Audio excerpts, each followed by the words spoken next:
attention, please. I see that we have all of the members present, and so we have made an appropriate public notice of the agenda, and so we'll call the meeting to order.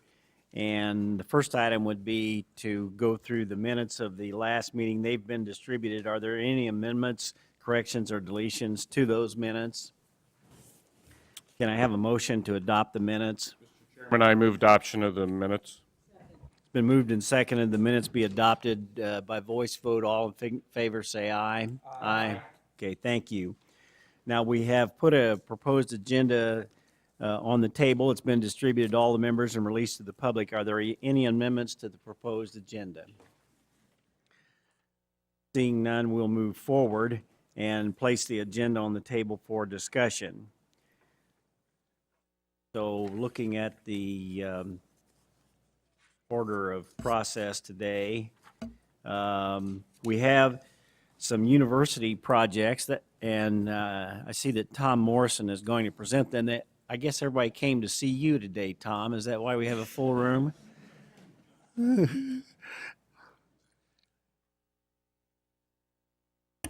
Thank you, Mr. Chairman. Members of the committee, first let me say on behalf of Indiana University, I am grateful that you will consider these two projects today. We know that this is a little bit out of cycle considering projects during the legislative session, and we're very grateful for the opportunity to move forward. Yes, I am impressed that there's this much media attention for our two projects on the Bloomington campus, but goes to show you the power of IU. First one. You know, if you'd start winning some basketball games. I left myself open. First project, Mr. Chairman, is on the Bloomington campus. This would be a new addition to the SPIA building on the Bloomington campus, which is School of Public and Environmental Affairs, one of the top program, if not the top program in the country. Many of the staff and public officials of this building are SPIA graduates from IU.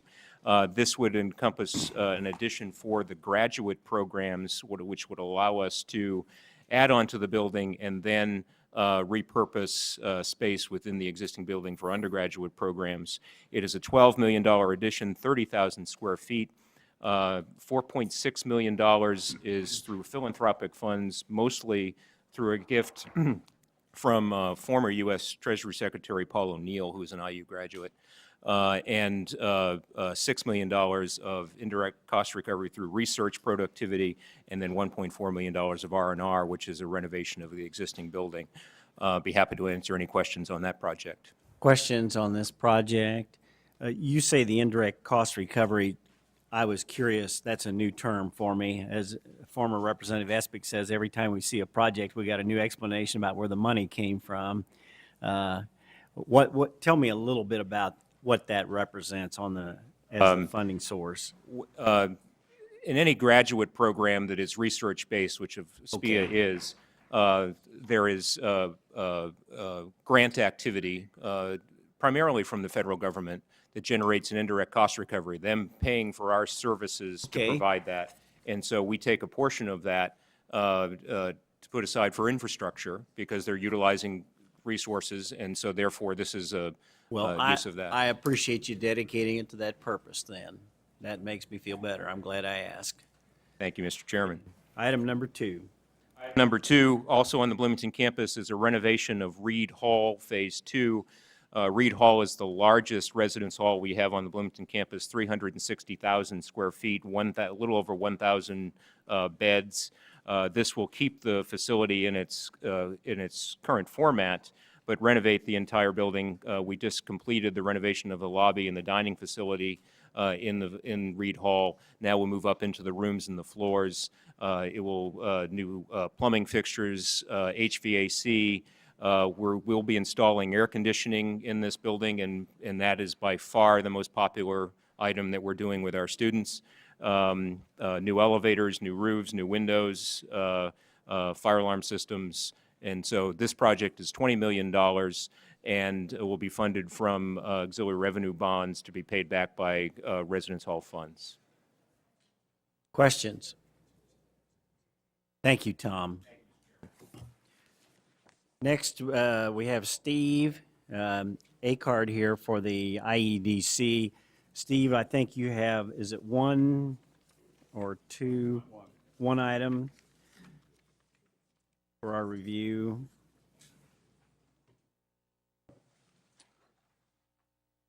Thank you, Senator and members of the committee. I'm also joined by Ken Anderson, who is our Vice President for Business Development at the IEDC.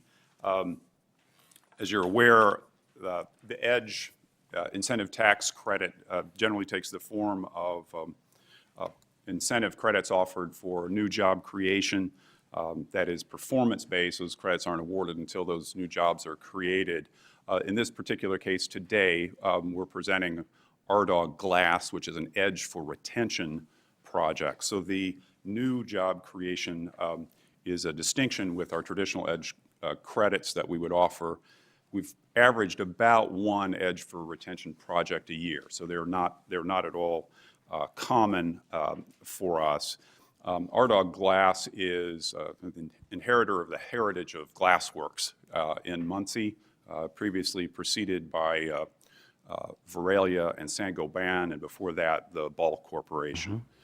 This particular project involves a headquarters consolidation with very substantial wages and is not specifically production, but it was a highly competitive situation with headquarters opportunities and office-related jobs in Chicago and Florida, among other sites. I'll also note that RDOG has other facilities that are distinct from this, one in Winchester in particular, which we've also entered into a separate, completely separate traditional agreement for growth at that facility. This headquarters opportunity would retain 203 jobs. The IEDC board in December approved the EDGE for retention package of $3.175 million for the project.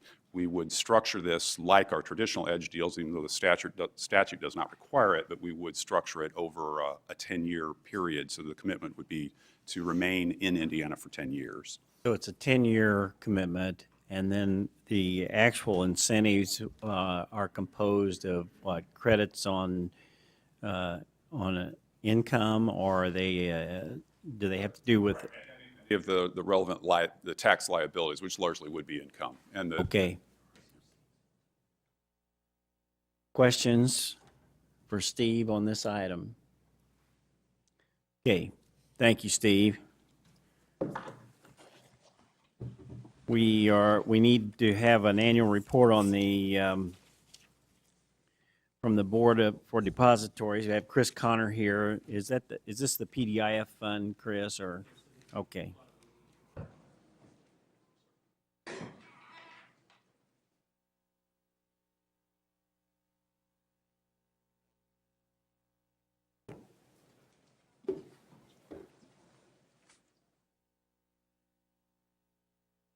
Good morning, members of the committee. My name is Christopher Connor. I am the interim director of the Board for Depositories. I have officially been on the job for 37 days. And in the mix of that process, I found that I would have the pleasure of coming and chatting with all of you about our report that's due annually, discussing a couple of things that we work on. One is the Public Deposit Insurance Fund, which Senator Kinley alluded to. And then in 2010, legislation was passed where it allowed us the ability to require collateralization of financial institutions based on some sort of matrix or design that was up to us. And we received input broadly from everyone. So that is what I'm here to present to you today. It's kind of the basics. First and second quarters of 2015, number of institutions that could hold state deposits, local government deposits, 164, 165. Pretty basic numbers, steady as it's been. Roughly talking about $12 billion funds that are being held in our banks, credit unions, state money, county money, city money, transportation districts, a pretty broad area. Working your way down is where the 2010 legislation came in and what our response was to. Based on a matrix or rating, which I'll discuss in a few seconds, all of the financial institutions were rated based on their strength, liquidity, where they at in terms of profit, capital ratios, and et cetera. And then we broke those down and decided which financial institutions would not have to post any collateral for the funds they hold, which ones would have to post 50%, not necessarily having to deliver, but at least provide a letter of credit.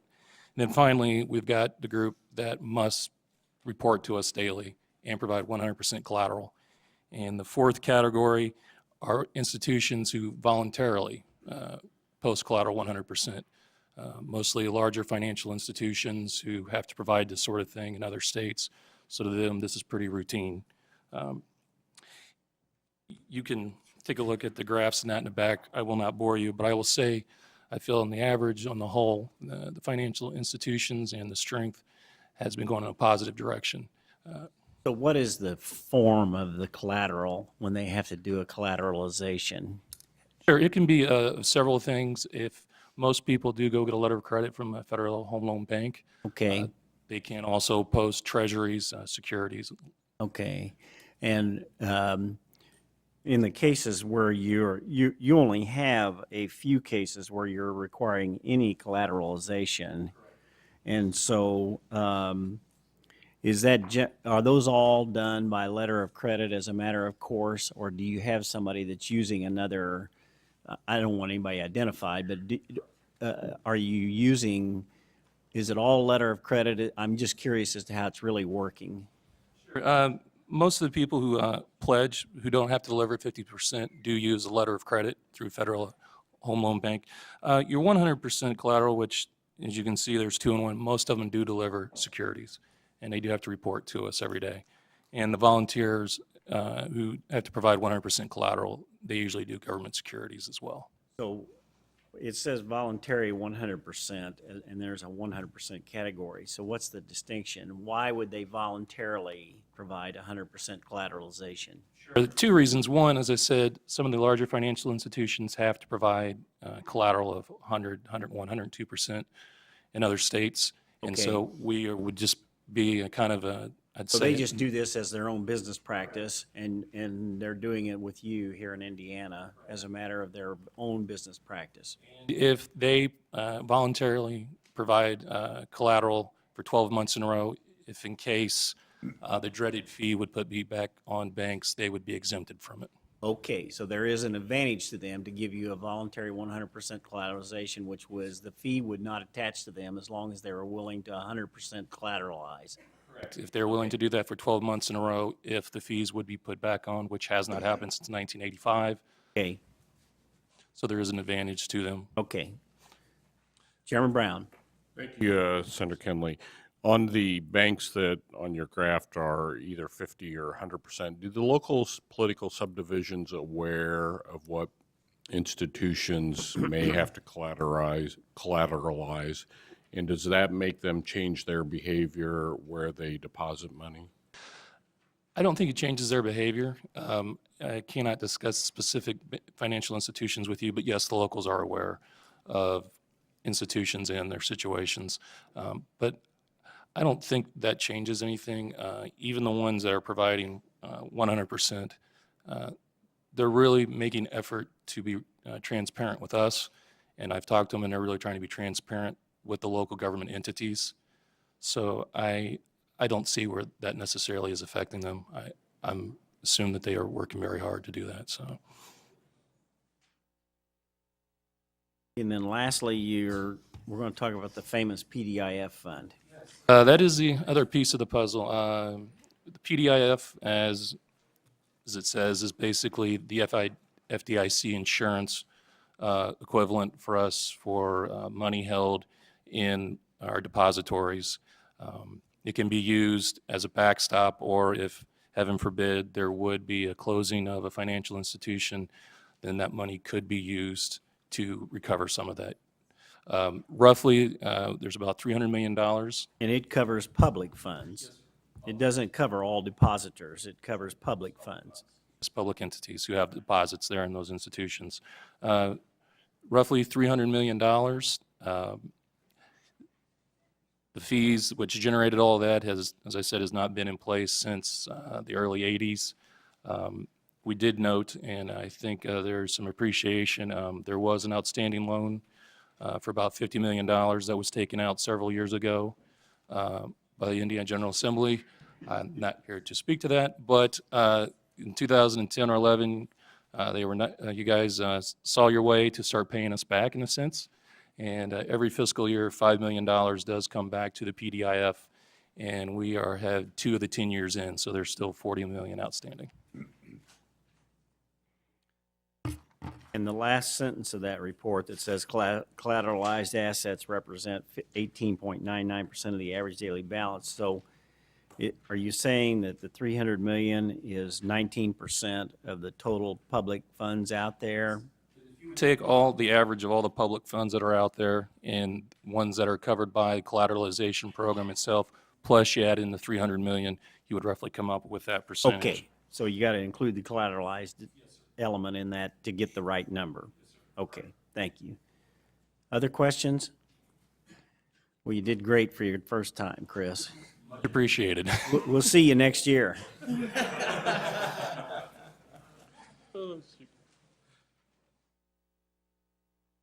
And Brian, I see you're going to do the report for the Department of Transportation, and you're perfectly welcome to stay where you are, since you probably couldn't fight your way down there very quickly anyhow. So why don't you go ahead on that one? Thank you, Mr. Chairman and members of the committee. This part of the presentation will be very brief. As you remember, in House Enrolled Act 1002, 2014, that was the Major Moves 2020 funding bill. There was a provision that allowed the Budget Committee to review the governor's decision to release the second 200 million of that funding. The idea was to get to the revenue forecast in December and decide whether there were funds that were sufficient to allow for that release. We've gotten to the December forecast, and we feel comfortable recommending to the governor, and the governor has directed the release of that $200 million, and that decision is before your review today. Okay. Questions for Brian on the release of the additional 200 million? Everybody's happy with that. Good deal. Well, good job, Brian. Rather than leap over the middle here to get down to my colleague and start the budget presentation, I'm going to go out the back door, and I'll reappear through that door. We'll wait for your magic. All right. We do have our last item today is to take the governor's budget presentation, and we have Brian is going to do that along with Chris Atkins, the OMB director. Chris, we're glad to have you here today, and I see you've got adequate staff behind you, so we'll give you the. I think. Well, I see a couple of strays out there.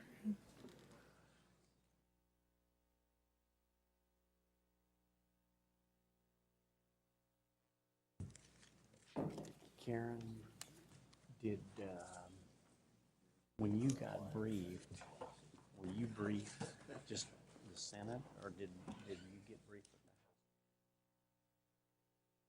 Yeah. So did the House Democrats get a briefing? Yeah, you follow No.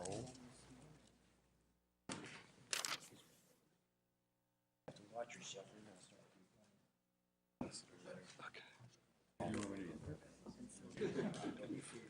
Okay. Well, while we're doing this, I want some. No, we're good.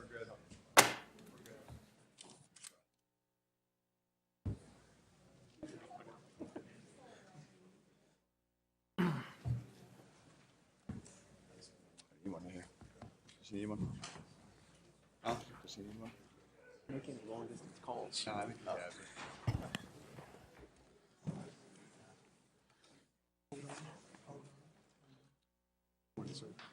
We'll hold. We're going to wait for the chairman to sit down. Have we passed out the PowerPoint?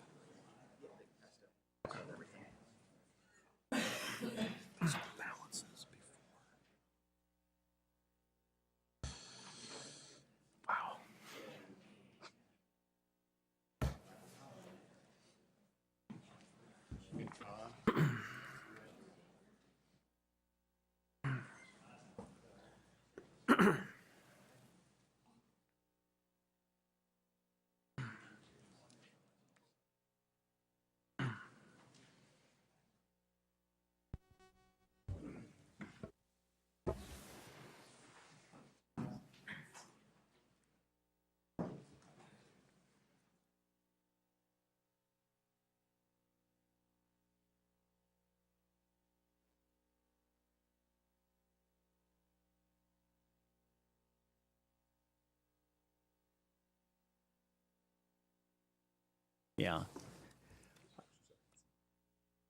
Um, There are some specific statutory guidelines about the budget presentation and the timing and when it should go where and how it should be structured. And so we will need to take a vote on that item to forward that to the governor to be delivered to the House of Representatives. And the normal process for the Budget Committee is that after we do all the review items, then we take a vote to kind of approve the agenda.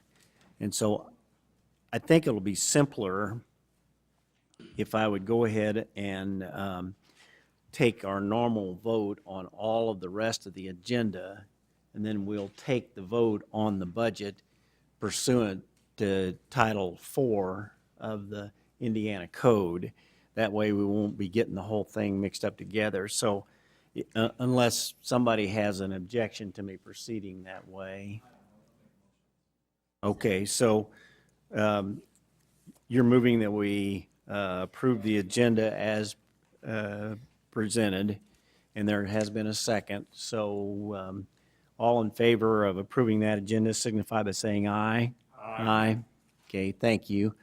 And so then we'll take the budget presentation, and then we'll take a motion on that pursuant to the statutes as it's prescribed. So, Chris, welcome to our committee, and thanks for all your hard work. I know you and your staff have really been pounding away over Christmas while the rest of us been enjoying it. So we're looking forward to seeing what you have for us. Thank you, Mr. Chairman and members of the committee.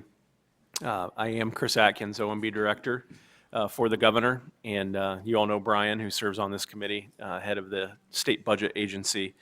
And it's our pleasure to be here today to submit Governor Pence's recommended budget to your committee for consideration. With our economy growing and unemployment low, Governor Pence's budget places a top priority on expanding educational opportunities for students and their families. On the first slide, you can see the 5 priorities that Governor Pence is committed to, not only in this recommended budget, but throughout this session as we have discussions with you all on the budget as it moves through the process. These 5 are also covered in the executive summary, which is within the bound version of the budget that you all have in front of you. And so you can either follow along the PowerPoint or the executive summary, either one. The first priority for the governor is to pass an honestly balanced budget. And the budget that we are recommending to you today is an honestly balanced budget. What does this mean? This means simply that our spending should not exceed the revenues that we have projected available to us to meet the people's priorities in the next biennium. You might also hear us say things like structural balance or an annual budget cushion. It all means the same thing, which is that we need to run a positive annual surplus in each year of the budget. Why is this so? Well, unbalanced budgets, frankly, lead to bankruptcy eventually for the state. We've been down that road before, and we don't want to go down that road again. No gimmicks or tricks used to balance the budget. Living within your projected means are very important. Annual structural balance is a positive factor in our state's credit rating. The credit rating agencies are looking at whether your recurring revenue sources are supporting your state's regular spending needs. And a budget that's honestly balanced with a healthy annual surplus shows that we are able to meet our needs with our revenue sources. But also, one thing I want to point out about the need for honest balance is the annual budget cushion in this biennium has better positioned the state to weather some revenue forecast misses in the last 2 fiscal years. In fact, if you look at what the April 2013 budget plan was projected for FY14 total revenues, actual revenues were about $132.2 million below the April 2013 budget plan, and that's why it was a good thing that we had in that plan a cushion built in of over $100 million to help us weather that revenue forecast miss.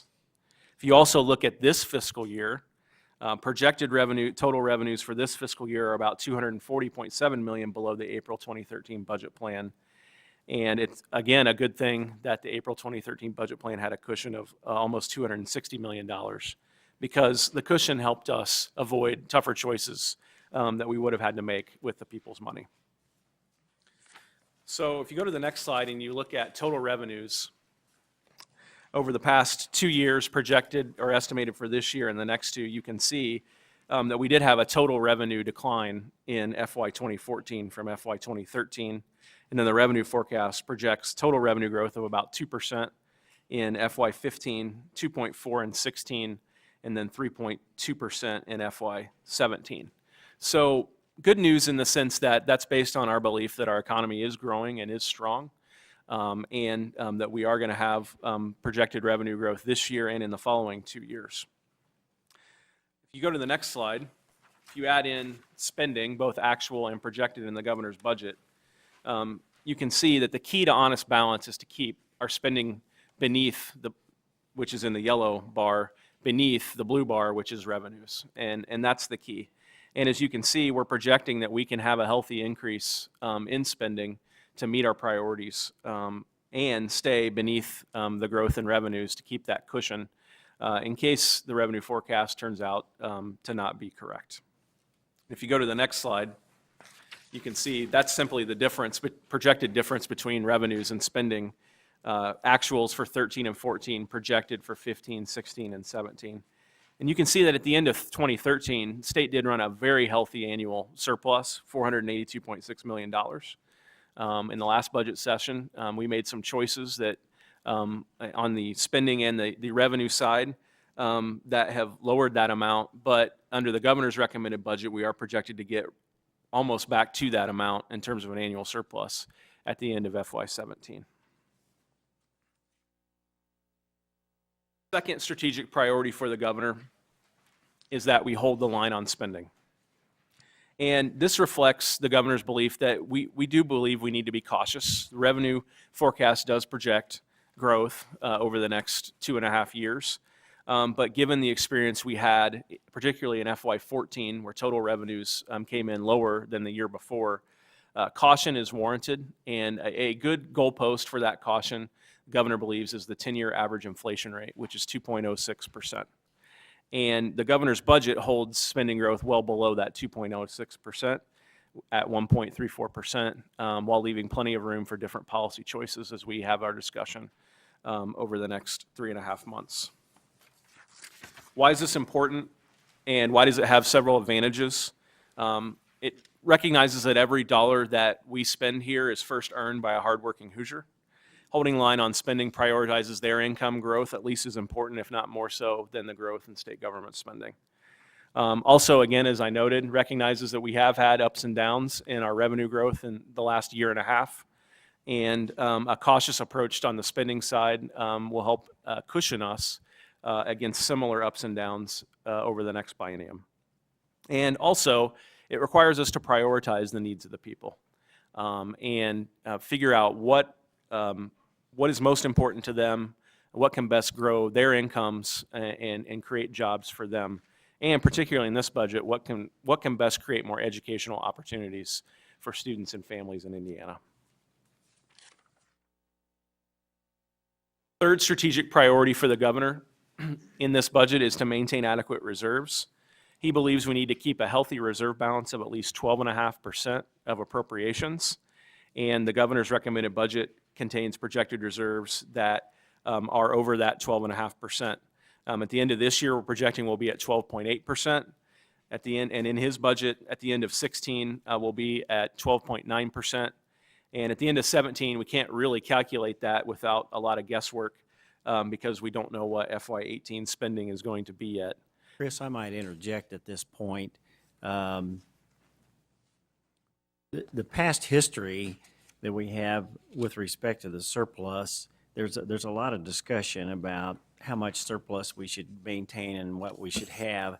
And I went back and looked at what happened to us the year after the recession hit here recently, 6 or 8 years ago. And to the best of my ability, it appeared to me that Governor Daniels actually made cuts of $1 billion in the budget. And at the same time, we received an $800 million stimulus package, which is probably a once-in-a-lifetime event from the federal government. So that's $1.8 billion that we went through just like that. And so when people talk about 1.9 billion as being too much, it's really remarkably similar to exactly what happened to us in 2008. So I think it's, as you know, I share your views about having strong budget and strong reserves. So I think that's an interesting factual context to kind of look at these numbers in. It is, and that's right on point, Senator. And, you know, if we go back and look, there may have even been a spending of reserves in excess of that 1.8 billion. Right. And so it's, you know, that was a great recession, the worst we've had Right. in a long time. But in order to protect the programs we already have and to protect our taxpayers from asking more out of them, maintaining those healthy reserves is absolutely critical. Well, I think Indiana has been viewed through that period as having protected particularly K through 12 funding, but even higher ed funding.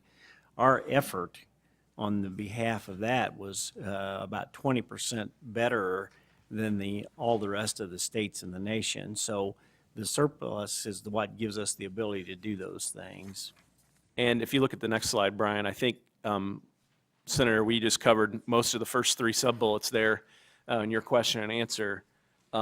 I think the fourth one, though, is something I want to express on behalf of the administration, is that, you know, 12.5% we believe is enough to protect us in a downturn. And the governor is supportive of, to the extent there are projected excess reserves above that 12.5%, using them on important priority one-time items. And two examples in our budget of those are the Major Moves 2020 transfers and some university capital projects, both cash funded. Okay. And so I did want to express that to the committee, that in excess of 12.5%, we are comfortable and willing to work with you on how we allocate those excess reserves.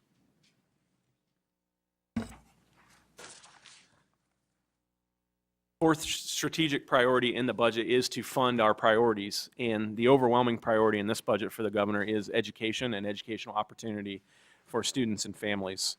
I'm going to cover the education portion, and then Budget Director Bailey is going to cover the next three areas of our priority funding. So next slide, please. Within education, and specifically looking at K-12, I want to highlight a couple of things for the committee. First, on tuition support, we are recommending a 2% increase in tuition support in FY16, and then another 1% increase in FY17. That would generate another $200 million in new money for tuition support over the biennium. Also, in the area of expanding educational opportunity, we have three items in the governor's recommended budget that cover this area. First, we are recommending a new grant program within tuition support that would generate an additional $1,500 per pupil for our charter schools. This is to address an inequity in charter funding. Charters, if you look at total state, federal, and local funding for charters per pupil, it is well below what traditional public schools receive.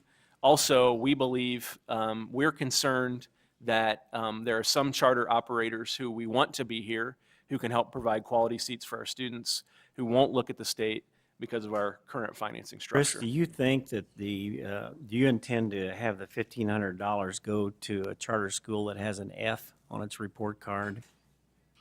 So I think I'll answer that in two ways. Okay. First, we're doing a lot for schools across the spectrum in this budget. The tuition support increase is going to give more money to a lot of schools, regardless of performance. And the charter grant will do the same thing. That said, I do think a separate discussion about how we incentivize and fund performance in our schools across the board is warranted this session. Okay. We stand ready and willing to work with you and support you in those efforts. Thank you. Second, we are proposing we remove Before the you go on, Chris, I think Representative Gooden has a question. Thank you, Mr. Chairman. I just wanted to point out, you're saying there's a increase here in revenues and every school will get that. You might want to keep in mind that your proposal really here means nothing because what happens is the funding formula is actually the dispensation tool for who gets that money. So you might keep that separate as you go through. That's just a comment. Thank you. I appreciate that, Representative Gooden. I would point out in the back of our budget bill, we have recommended language for the formula that would allocate how this grant would work within tuition support. We are also proposing that we remove the $4,800 cap on K through 8 choice scholarships. I should mention, because I know I'll get a question on this, on the $1,500 per pupil charter grant, the projected fiscal impact of that within tuition support is approximately $41 million in additional funds for charter schools. The projected fiscal impact of removing the $4,800 cap on K through 8 choice scholarships is approximately $4 million. I don't quite know what that means when you say you remove the cap. Does that take them to another number that I would be know what that is? Or how, I'm not sure what that means. Is that they would, the K through 8 scholarships would still be limited by the per pupil spending in the school corp that's based Okay. on a sliding scale based on Right. the family's income. Okay, so you're just saying go to whatever that is. Correct. All right. Be 50 or 90% of that depending on the need of the family. Is that right, Brian? Okay, yeah, Representative Gooden. As you're going through your numbers here, the tuition supports your 200 million increase, then you're talking about increasing money to charters, and you're talking about increasing these choice scholarships. Is that money coming out of that 200 million, or is that separate money? The new charter grant and the fiscal impact of the cap will come out of the overall tuition support appropriation, So it's coming out of the same pot as all which the we're schools? increasing by $200 million. And there is no funding formula on the back. I'm anxious to get to that point when you get there, so thank you. Finally, on expanding educational opportunity, we are recommending that we increase the cap for the existing scholarship granting organization tax credit. It's currently at 7.5%, and we are at or very near that cap. And so demand is growing for that program, and we are recommending that cap be increased by $5 million to meet that demand. And that cost would just be a general fund decrease of revenues. Our surplus statement above the line in revenues as a $5 million reduction in our revenue, correct? There's no guarantee we'll go hit the full $5 million, but we wanted to budget conservatively in that respect. Next, very near and dear to the governor's heart is career and technical education. This has been a focus for him from day one. There are two things in our recommended budget that we believe would positively address this area for our students and our schools. First, we do have language suggesting some revisions to the career and technical education grant formula within tuition support. Currently, that is 100% enrollment-based in certain pathway courses. We are recommending a 5-year phase-in to go from 100% enrollment to 50% enrollment and 50% outcome-based, based primarily on pathways and earning certifications for our high school students in high-wage, high-demand jobs. We've taken a lot of input as we've crafted this from schools, from the Department of Education. We've tried to address some of the concerns in terms of one-time costs and transition, and that's why we've done the 5-year proposed phase-in.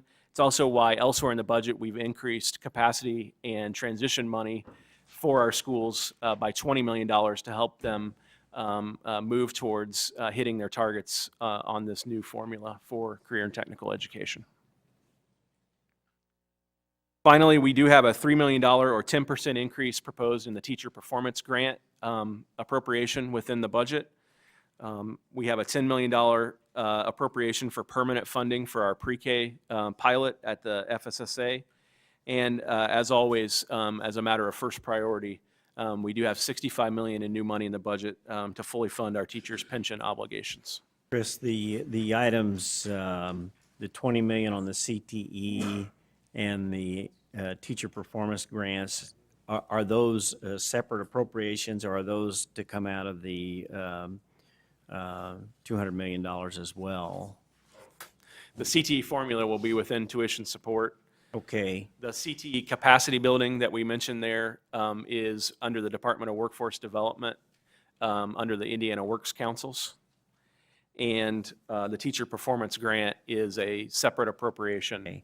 and then on the funding the teacher pension obligation, the increase of $65 million, I think this last year we had to appropriate, was it $795 million in total? Yeah. So we're talking about over the biennium having to increase that number just as one single line item to fill the hole in an unfunded liability that we created many years ago. And so anything that we do extra, regardless of what they tell us over there at NPERS or how they want to categorize it, anything that we would do extra, like a COLA or a 13th check, that continues that liability Would be on top of this 65 million. and could be on top of it, depending on how you interpret it. And that's just a huge number that we're paying. And actually, our pension plans are better funded than almost everywhere around. And we've worked tremendously hard the last 5 or 6 years to even get them in better shape. And so it's going to be important for the General Assembly to have the discipline to recognize that problem. I don't think very many of the members of the General Assembly know that we actually appropriate $800 million a year just to fill that hole. So, Thank you for that. okay. Moving on to higher education. 3 main areas here that I want to call to your attention. First, in the area of student scholarships, we are providing $54 million in FY16 in new money to fund the growing demand for the 21st Century Scholarship Program. In the budget, we have allocated $27 million in general fund new dollars in FY16 to fund that growing demand.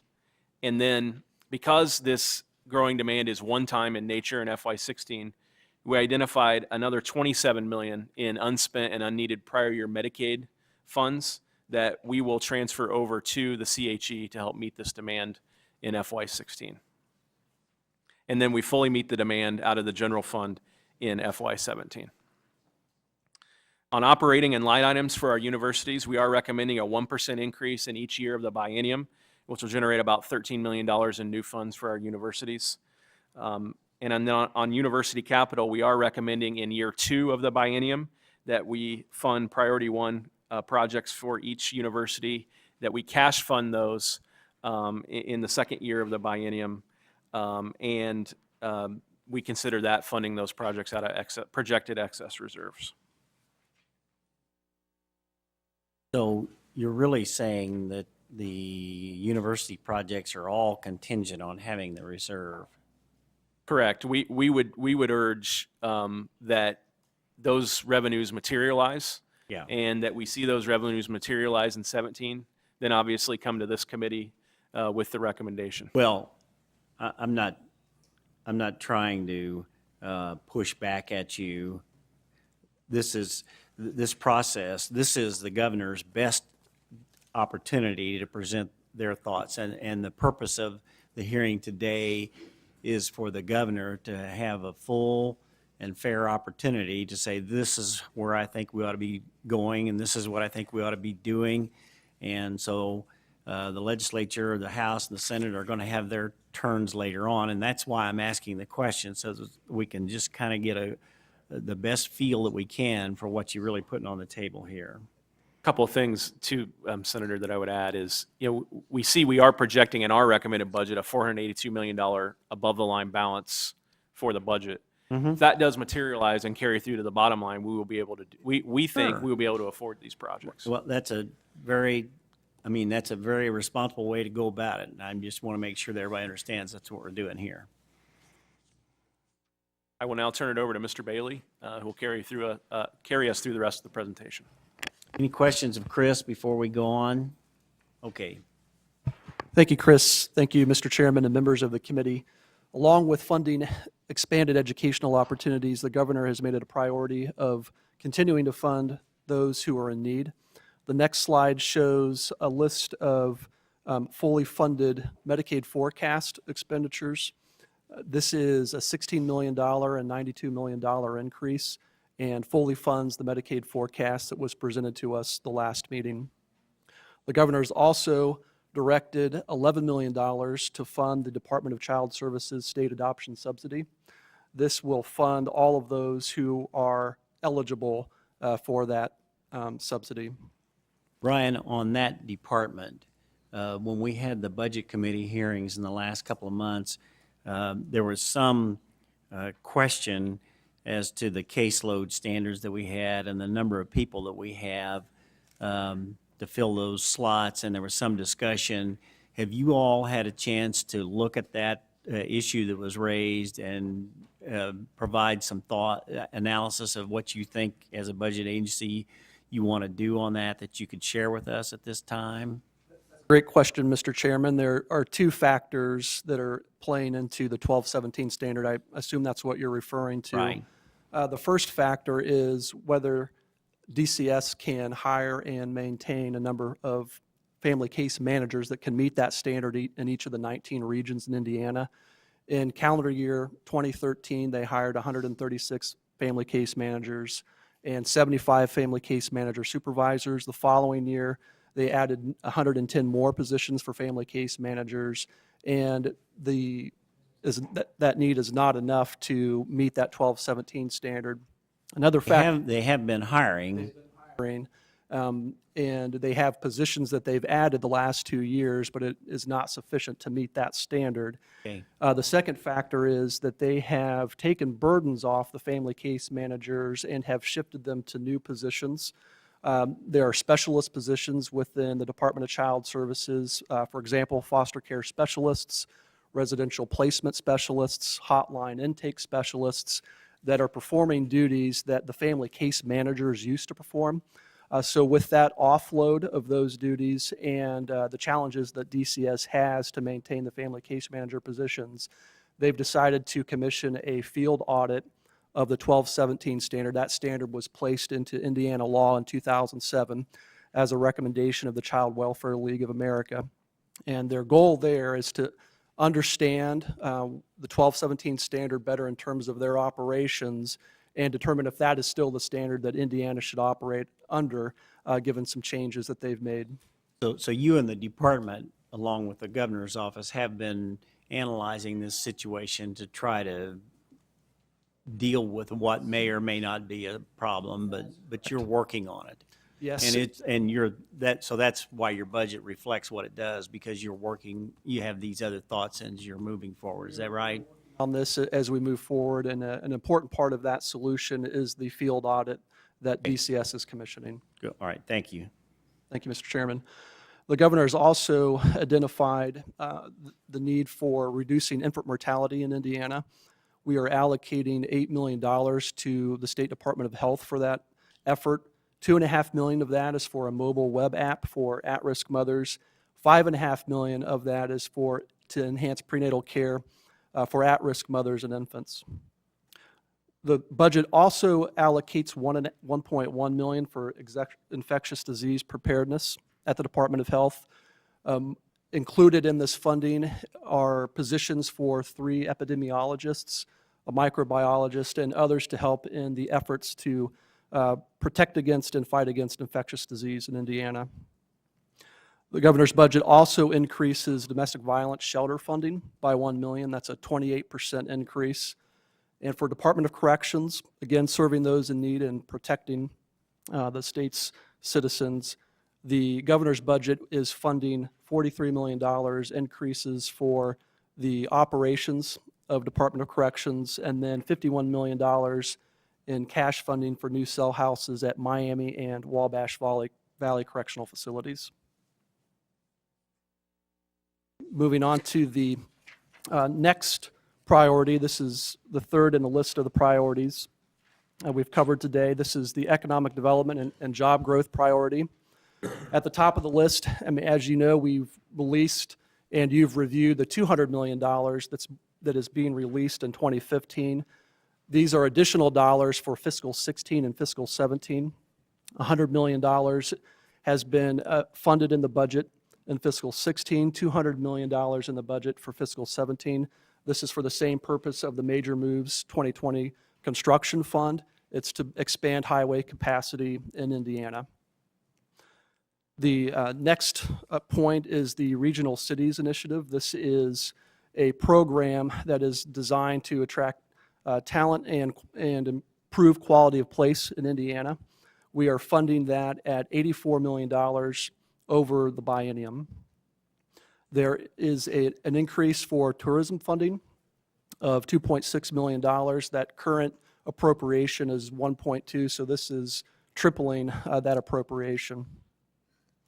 IEDC is also receiving a $3 million increase for business promotions.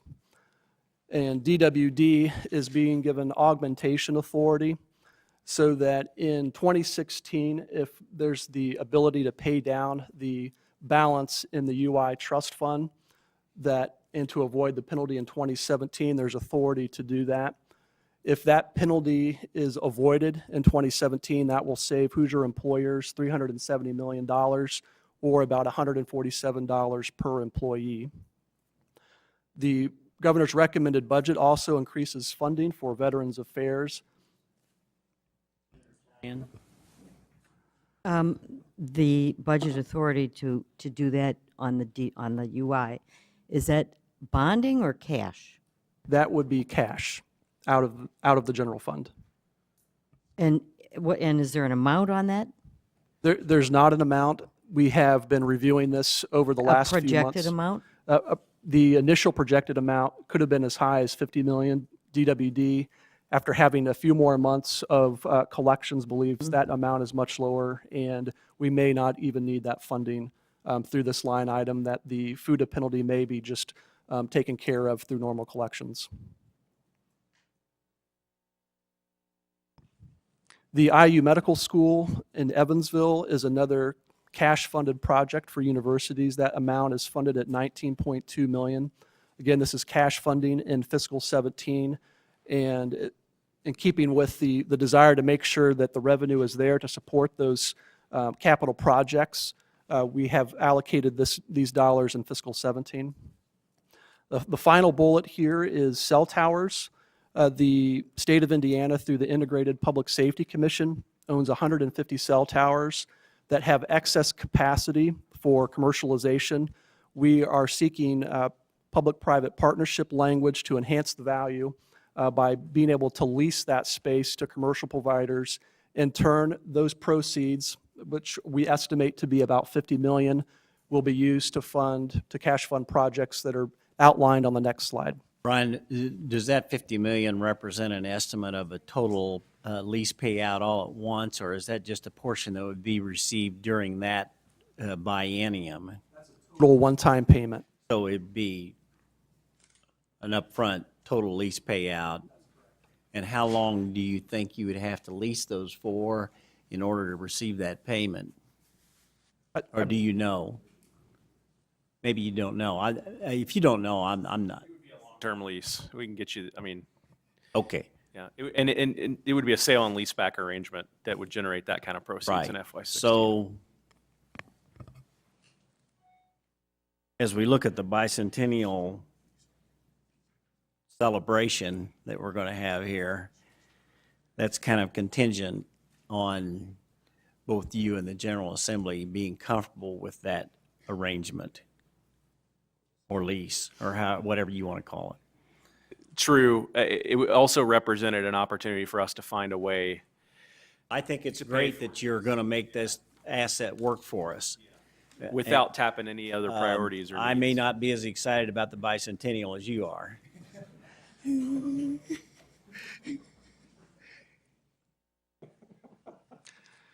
Speaking of the bicentennial,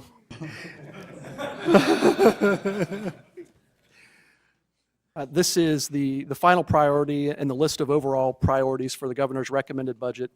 The $50 million total will cash fund a new state archives.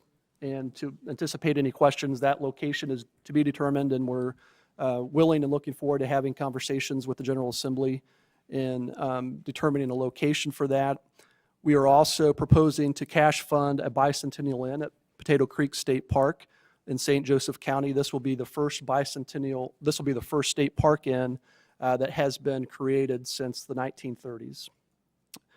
We are also cash funding the tourism relay, the torch relay in fiscal 16, $2 million in cash funding for the Bicentennial Plaza that will be just west of the State House and in between Orr Plaza and the State House.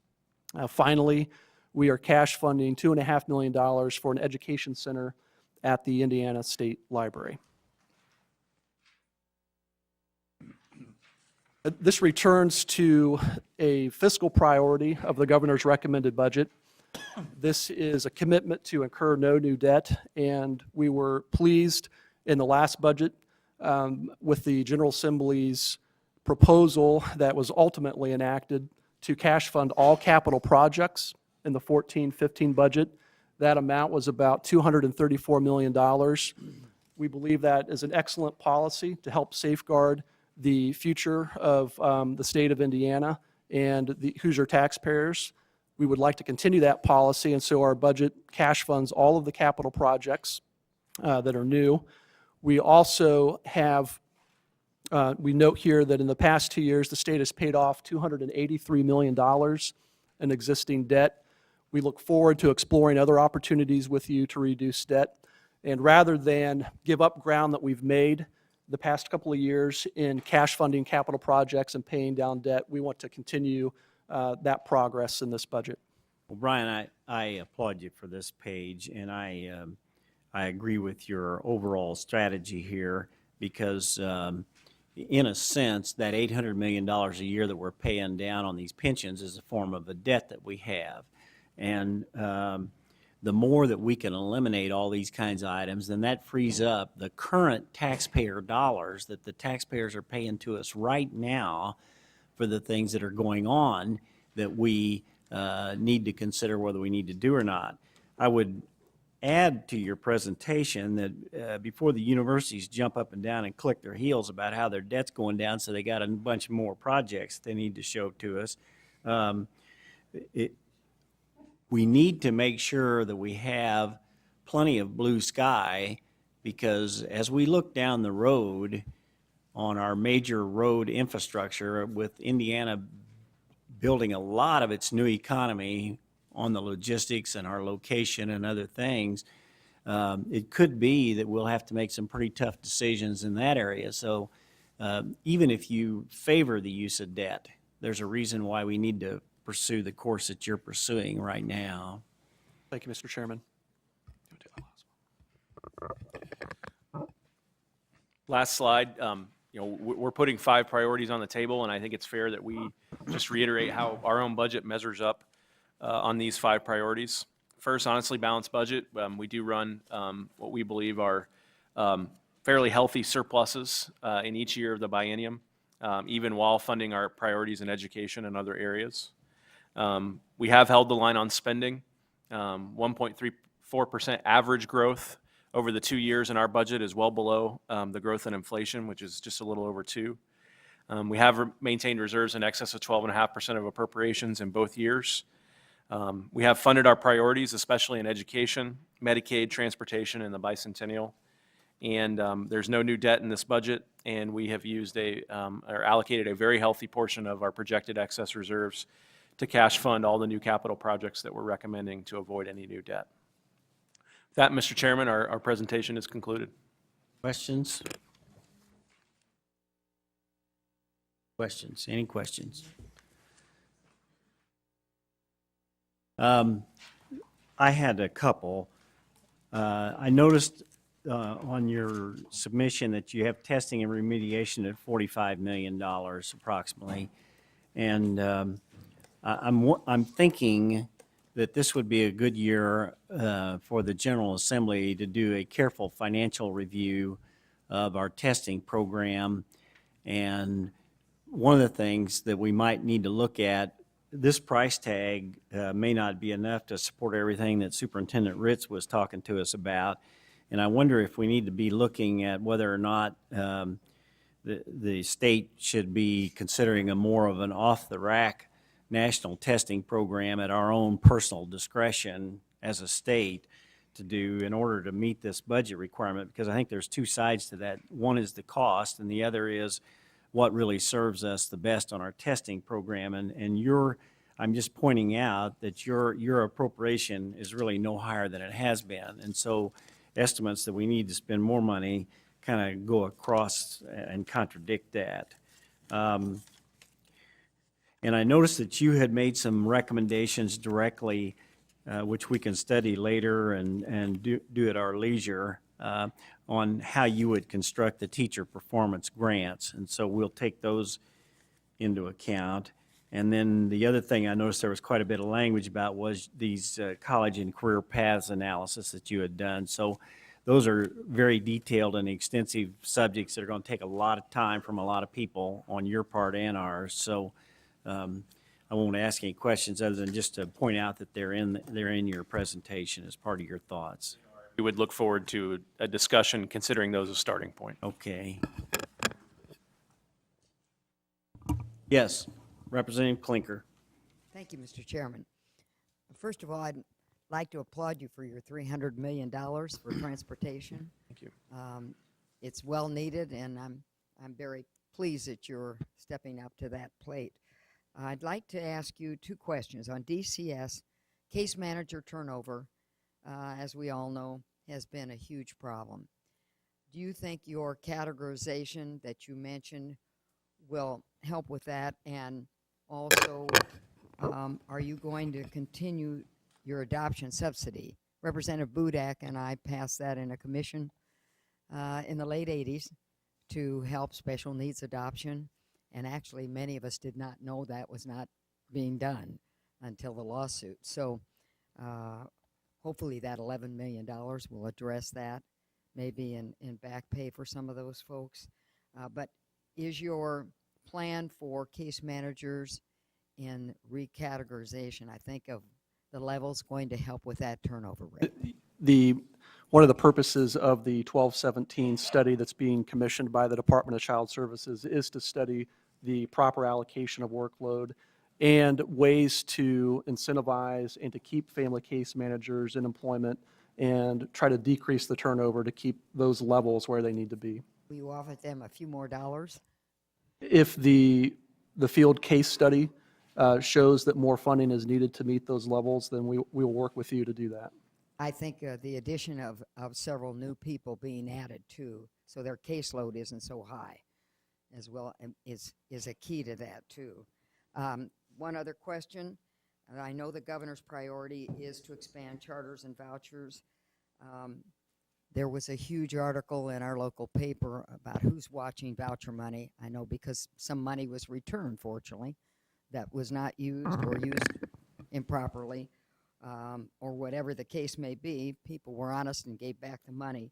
Do we have a method of, let me say this since the autonomous boards for charters occur, do we have a way of checking, as we do public schools, what's being spent for charters and vouchers separately? Do we have any plan for the future? Let me first, you asked about the adoption subsidy also. I wanted to confirm we do have the $11 million in the budget to fund the state adoption subsidy. In terms of tracking, can you tell me that question, the question on the charters and vouchers again? Do we have a method of? Charter schools, as we know, I don't know whether you want to call a bailout, but we addressed lots of money for charter schools. I think it was in the $90 million category. And we did that to take care of that situation. Some were failing, some closed. Charters have an autonomous board, even though they're public schools. Their Right. boards are autonomous. And vouchers really don't have anybody at this point auditing what is being spent. Do you have any plans for maybe auditing charter schools and voucher schools, or money that's being spent on vouchers? We have no plans, and I guess I would just comment that, in the recent money returned, I mean, it was the schools themselves that caught it and returned the money. We do have, I believe, at the Department of Education, a process for overseeing how those dollars are distributed, whether they're being distributed correctly. And I would say there's no better way to audit whether a family is getting value from a private school than whether the family feels like they're getting value from a private school. Well, the problem with monitoring from DOE is they don't have any statutory requirement to do that. So I think in some ways they're hesitant to go out into a private school and monitor that. But if we could maybe keep the voucher dollars separate, charter schools separate, and public schools, we might be able to monitor what's being spent in those areas. Just a thought. Maybe we can't do that as a state, but I'd like to see something so that our headlines don't say who's watching voucher money. Yeah, sure. And I appreciate that and look forward to that discussion. I would just say, that from the governor's perspective, his main priority is making sure that every kid has a quality seat that they're sitting in, whether they're in a traditional public school, a charter school, or they're taking a scholarship to go to a private school. And I appreciate that. Senator Talion. I wasn't going to ask questions, but I do have to follow up on that because I'm looking at this K through 12 money and thinking that, sorry, but I'm thinking that there's a lot of fuzzy math going on here. We have gone from, you're talking about taking the cap off the amount of money per child. But that's not really the main issue here. The main issue here is how many children are going to be using this. We've gone from spending 16 million to 37 million to 81 million, and this year we're probably going to exceed $100 million on voucher money that's coming right out of the pot. And the number of children has gone from 7,500 to almost 30,000. And there is nothing in these numbers to show that there's any end in sight to this. And that by, the end of this biennium, we could have 60 or 70,000 kids on vouchers. And this money that you're putting in here, how is that going to cover that number of children? When we do Medicaid forecast and say we're going to fund the Medicaid forecast, we fund it for the, for the worst case scenario. We're not even close to doing that here. So how is $200 million added to the pot barely going to keep up with inflation, much less cover any of this? Senator, it's a good question. I would just reiterate the governor's commitment to quality seats for our children. And whether it's a family taking a scholarship to go to a private school or choosing to send their child to a charter school or a traditional public school like Brian and I both went to, that's the governor's focus. And the funding increase is to provide more options for quality schools. I would also point out that even with lifting the $4,800 cap, which is a barrier to some families wanting to send their kids to certain schools, and we ought to lift that barrier, that scholarships for private school will still be limited to 90% of whatever the school corporation gets per pupil. So there still is a limit within the voucher formula in terms of how much they're going to be able to get. Right, but there is no limit on the number of children that might take advantage of this. Right. There ought not to be a limit on quality schools and educational opportunities. Okay, well, then we need to pay for it, and this budget doesn't do that. Representative Gooden. Thank you, Mr. Chairman, and I don't, and as you were saying earlier, I don't mean this to be confrontational, what I'm going to say at all, but following along the same lines as Senator Talion and the questions I'd asked earlier is, there's no dispensation tool in here to tell how you're going to distribute this money, other than that you're going to give $1,500 more to charter schools, and you're going to open up, remove the cap on vouchers. So as we talk about the $200 million or the amount of money that's going into that, that's not a realistic number at all. It can't be. And we found that out in the last budget cycle, that the numbers that were put in there last time were absolutely ridiculous. So, I mean, as you're presenting this, we got to be realistic about what we're doing. And I know it was an oversight on your part to do that. I know it was, because I know you didn't do it on purpose. You didn't try to mislead anybody. But as you move forward, we would ask that maybe you would consult with some of the folks on the Budget Committee, and maybe you're talking about transparency, is let some folks see the information maybe before the meeting we had today. Maybe we could help you out in some of those areas of expertise and trying to find out, hey, there might be a hole here, or plug a hole here. So I know in the future, as we move along, that you won't repeat the situation of where we just received the information 5 or 10 minutes ago as we move forward. So thank you. And like I said, I don't mean that to be confrontational. I'm saying that as a friend, so thank I you. appreciate that, and I will just, the only point you made, Representative Gooden, that I'm going to respond to is the overall funding level.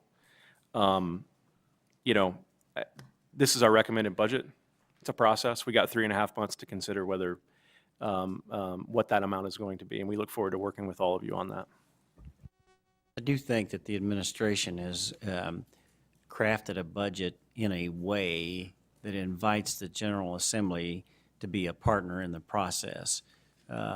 It's not put together in a hard, fast form that this is it and this is the way it should be, and then you can't tinker or discuss or work on that. And I think it's quite apparent from the presentation that that's your approach to this, and I feel I compliment you on taking that approach, and I feel comfortable that we can have those discussions that we need to have, and that the General Assembly will feel like a partner in this process.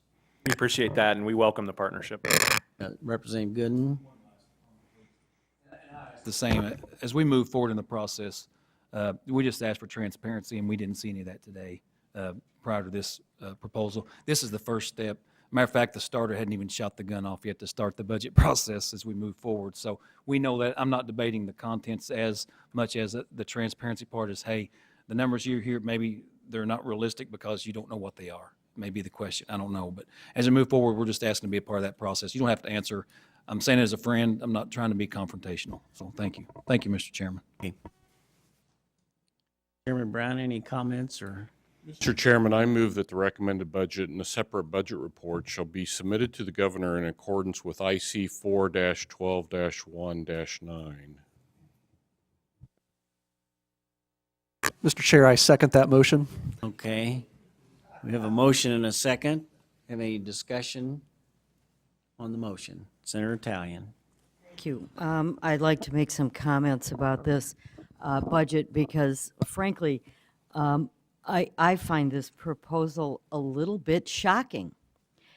After weeks of sitting here, listening to the budget proposals from every single agency and hearing every program that is being cut or can't be expanded, after hearing all of their needs, we now have a budget that has slashed every agency, every program, in order to sort of put together this big new pile of money.